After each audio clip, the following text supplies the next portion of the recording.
Hi everybody, welcome back, and if this is your first time, welcome. My name's Haddad, and today we're going to talk about the difference between training in America for police officers and training in other countries.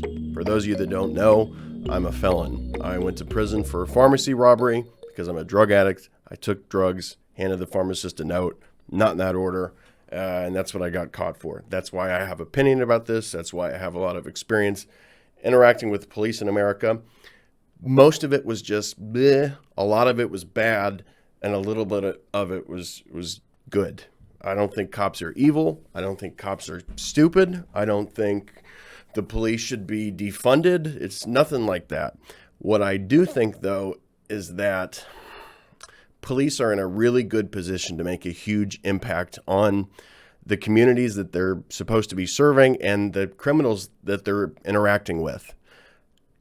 And most of the police that I've seen interacting with my peers and most of the police that I interacted with did a really crap job helping me, and really a pretty crap job protecting the community from me. I don't think I'm a monster. I'm not a violent person, but they didn't really do a fantastic job at that either. In fact, the only reason that I got caught for what I did is that my dad turned me in. I'm not mad at him. I love him for what he did, and he really didn't even do it on purpose.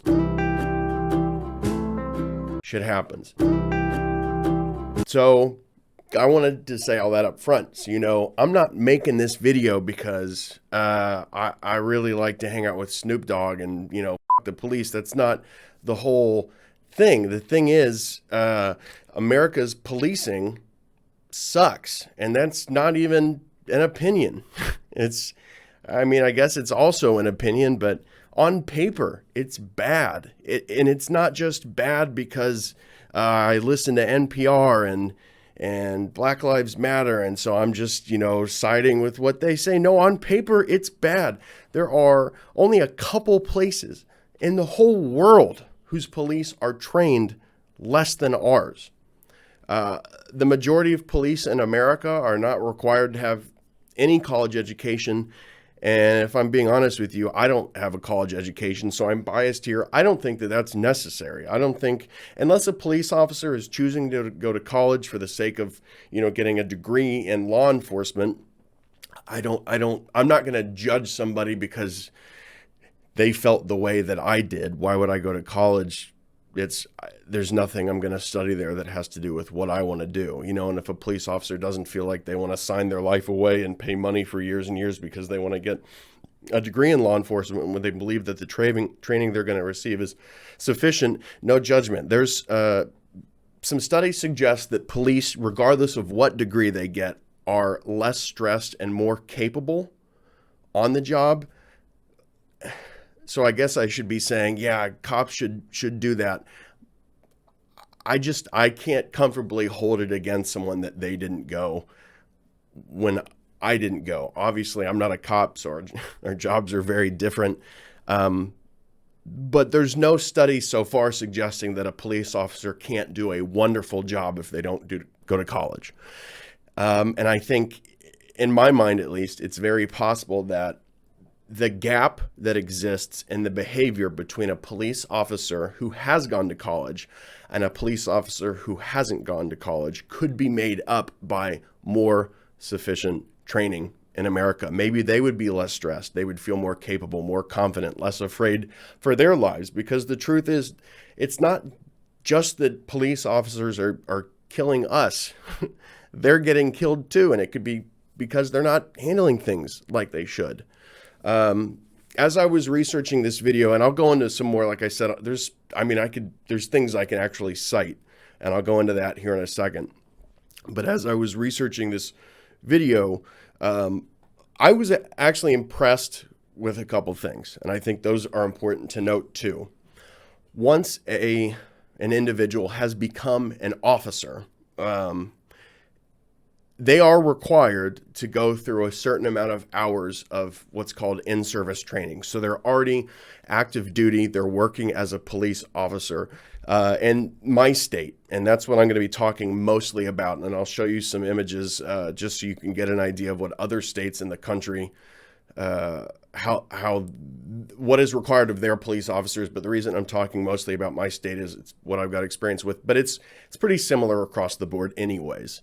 And what little difference there is, you'll see here in a minute. But there are, in my state, there's 24 hours of annual required in-service training for police officers. And a lot of it, about half of it, has to do with mental health issues. They're getting ongoing training in how to help people that are having a mental health crisis or are suffering from addiction, are in an overdose, things like that. Now, is 12 hours enough?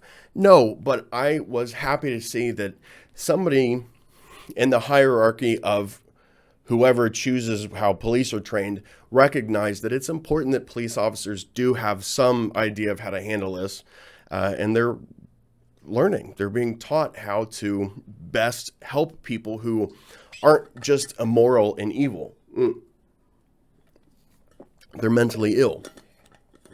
Again, I don't think that's enough, but a lot of times when we're having these discussions, whether it's on my channel or just people anywhere having these discussions, we talk about how cops don't get the right training. And I know that I have been guilty of talking about the training that police received without knowing all the facts. I definitely have, because I've got really strong opinions about this. And I think anyone who has an opinion about this typically has a pretty strong one, because they've either had terrible interactions with the police, terrible experiences being victims of police brutality, police violence, or they've grown up with their mom is a police officer and she was wonderful and she did a great job and she cared about the people around her. So they've got a strong opinion the other way. No, police are wonderful. And the truth is, of course, guys and gals, it's both. Some police are good and some police are bad. And some people that are cops are bad people. And some people that are cops are good people. The same with nurses, the same with doctors, the same with waiters at a restaurant, the same with the person that cuts your lawn. Even if you're the person that cuts your lawn, some of you are bad people. Some of you are good people. That's just how people are. So would I prefer that every cop be amazing? Yeah, but that's certainly, it's not where I'm going to start with what I would like my police force to be, is perfect and everyone is this idyllic person. I don't think that's realistic. But I think asking that they be trained more adequately is reasonable.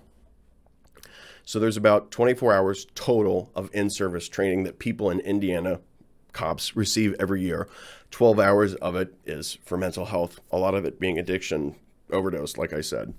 So the total number of hours someone has to get trained before they are in a position to only have to get those 24 hours of training every year is 600. 600 hours of basic certification training before they are in a position to just have to do that annual brush up. Now, startling to me was that in Indiana, a police officer can get some pre-certification out of the way, and then they can work as a cop for 6 months before getting even 10 minutes of that 600 hours done. And there's some states, more than just a handful, where you can work as a police officer for a year without getting any training.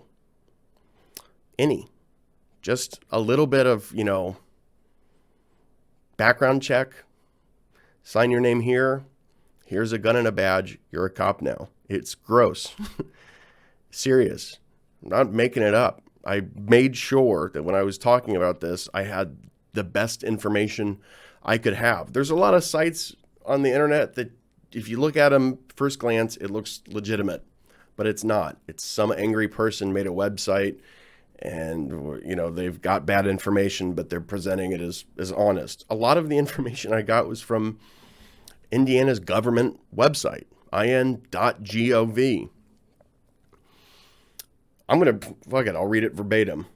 Completion of a certified pre-basic course allows a person to function as a police officer for 1 year from the date of appointment.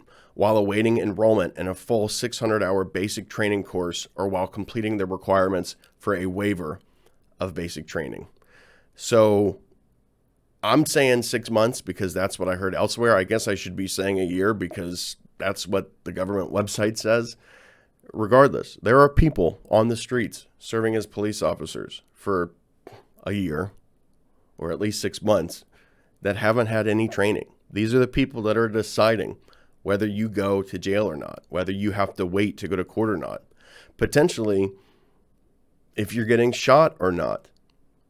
When someone you love is in a crisis, these are the people that are showing up and deciding the fate of that person and you and your family. Someone with no training. I'm sorry, not no training. They've had a certified pre-basic course. So doesn't that just instill confidence in your bones? How good does that feel?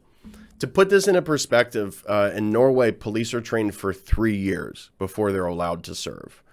They don't sign their name somewhere and serve for a year and then get 3 years of training. They have to go. They are basically getting a bachelor's degree in police work before they're allowed to be on duty. In Spain, 9 months. There are places that, as an American, I know I've heard of people on the news, in person. I've had conversations about corrupt police forces, poorly trained officers in different countries. Mexico. No, if you live in Mexico or you used to, or you're just from a Mexican family, or you're Mexican and you're listening to this, I'm sorry. Because your officers are trained better than American police officers. And the narrative that I have heard growing up is, God, you wouldn't want to live in Mexico. It's so dangerous there. There's nearly no police, and the police that are there are all corrupt. And of course, there's danger in every country. I can't speak to how dangerous it actually is in Mexico. And even well-trained police, if they're overwhelmed by the criminal element there, it's not going to make that big of a difference. So I'm not really even speaking to that. What I'm saying is, officers in Mexico are trained for a year, a whole year, 600 hours of training. What they receive in my state, Indiana, and what they receive in a lot of other states, sometimes less, sometimes more, but sometimes less all across America, that equals about 15 weeks, almost 4 months of training, and that's it. Mexico, 1 year. Spain, 9 months. Norway, 3 years of training. Which, doesn't that just seem right? I'm not going to sit here and say, oh, the more training, the better. There's a cutoff point, right? It might even be a U curve, or a bell curve rather, where no training is really, really bad. And then, more training and it gets better, and then it gets really, really good. Here's the perfect amount of training, and then too much training and it falls off, right? It starts to drop. They've been overtrained. They're thinking like a book and a computer instead of thinking like a person. I guess I'm making that up. I don't know if that's the case or not. Culinary school. Learning to be a chef, and not even necessarily a chef, just a line cook. A lot of the restaurants that I've worked at over the years, you had to have gone to culinary school just to work the line, not to be the head chef. Head chefs have a lot more experience required to become head chef. There's a lot expected of them. But to be a line cook, there's still a lot expected of you. 1 to 4 years in culinary school. Up to 4 years learning how to cook before you can work at a restaurant. Cosmetology school, becoming a barber, becoming a stylist is 1,500 hours minimum to cut hair. I cut my own hair 2 days ago. It's not perfect. But what I would have not felt comfortable doing 2 days ago on my own with no experience having done it before is arresting somebody, is deciding if someone needed to go in front of a judge and potentially be locked away for years or not. 1,500 hours compared to 600. I'm going to throw this image up in front of you just to scroll through so you can see the difference in the states. There's one that's really really concerning, and you're going to see it. I'll make sure to highlight it here in a second. But I'm going to scroll through this slowly. I'll probably end up putting some voiceover over here in post, the magic of editing. But yeah, take a glance here. Feel free to fast forward or rewind or whatever to get to your state. And then think about what is required in your state to be a police officer as compared to what is required across the country to be a hairstylist, across the country to be a cook. Not to suggest that stylists and cooks don't have difficult jobs. Both of those professions are extremely stressful. But so is police work. So is holding a gun at someone. So is detaining a civilian, a citizen of the United States, putting them in cuffs, throwing them in a car, potentially tasing them, potentially having to shoot them, taking a life. Less training than culinary school. So scroll through this, get to where you need to go, think about it. Talk to you in a sec.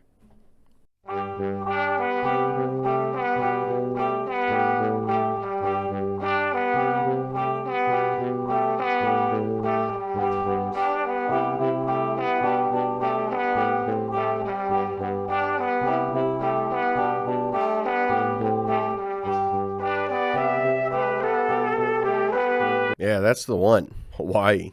Now, their numbers aren't as bad as I would think they are, but what's going on over there, guys? I know it's hopefully on the way to changing with the current political climate and everything that's happened in the last few years, but Jiminy Christmas. That is not nice to look at.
Well, I hope you got something from this video. I don't have anything left to say. The last thing I wanted to end with is that this isn't me. Well, I don't really care what you think about me. I'm not saying we're screwed. I'm not saying, wow, America's dumb. I'm saying that there is room for improvement. There's hope. There are good people on the police force. I spent a lot of time embittered by the experience I had with the police. I'm over it. Lots of people have had worse experiences. I'm not suggesting they should just get over it at all, but let's try to move in the right direction. I don't want to promote sitting in place, being complacent, and just moaning about how bad we've got it. It's not going to help anybody. And this isn't just about right now. This is about moving forward into the future, because the foundation that we build right now is the foundation that the future will be building off of. So just keep your chins up. It's going to be all right. We just have to remain vocal about that. This is unacceptable. It's not okay. We can't be proud of being, wow, first world country, America. Everyone looks to us for inspiration if we're not inspirational. So take care of yourselves. Have a wonderful day, and I will talk to you soon. Bye.